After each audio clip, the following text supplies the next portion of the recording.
الحمد لله رب العالمين الصلاة والسلام على خاتم النبيين وعلى آله وصحبه أجمعين أما بعد فأعوذ بالله من الشيطان الرجيم بسم الله الرحمن الرحيم قال الله تعالى في سورة الأنعام وكذلك زين لكثير من المشركين قتل أولادهم شركاؤهم ليردوهم وليلبسوا عليهم دينهم ولو شاء الله ما فعلوه فذرهم وما يفترون۔ ترجمہ: اسی طرح بہت سے مشرکوں کو ان کے شریکوں نے ان کے بچوں کو جان سے مار ڈالنا اچھا کر دکھایا ہے تاکہ انہیں ہلاکت میں ڈال دیں اور ان کے دین کو ان پر خلط ملط کر دیں، اور اگر خدا چاہتا تو وہ ایسا نہ کرتے تو ان کو چھوڑ دو کہ وہ جانیں اور ان کا جھوٹ۔ علماء نے یہاں شرکاء کی تفسیر شیاطین سے کی ہے۔ مشرکین کی انتہائی جہالت اور سنگدلی کا ایک نمونہ یہ تھا کہ بعض اپنی بیٹیوں کو سسر بننے کے خوف سے کہ ہم کو کسی اور سے اپنی بیٹی کو بیانا پڑے گا، اور بعض ان اندیشے سے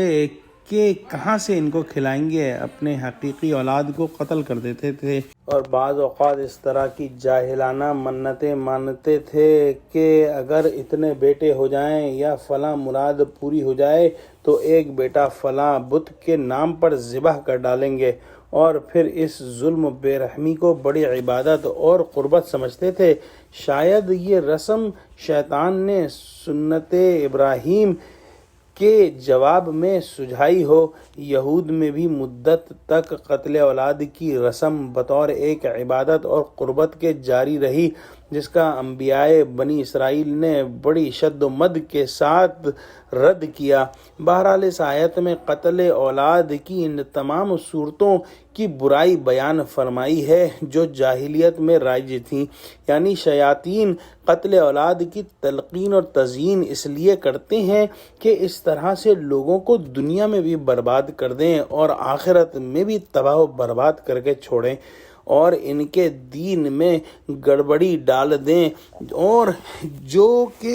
حضرت ابراہیم علیہ السلام کی سنت تھی یہ بالکل اس کے متضاد اور منافی ہے۔ حضرت ابراہیم علیہ السلام نبی تھے، اور نبی کے خواب جو ہیں وہ بالکل سچے ہوتے ہیں، اور نبی کے خواب کے اندر جو ان کو نظر آیا وہ اللہ سبحانہ و تعالیٰ کا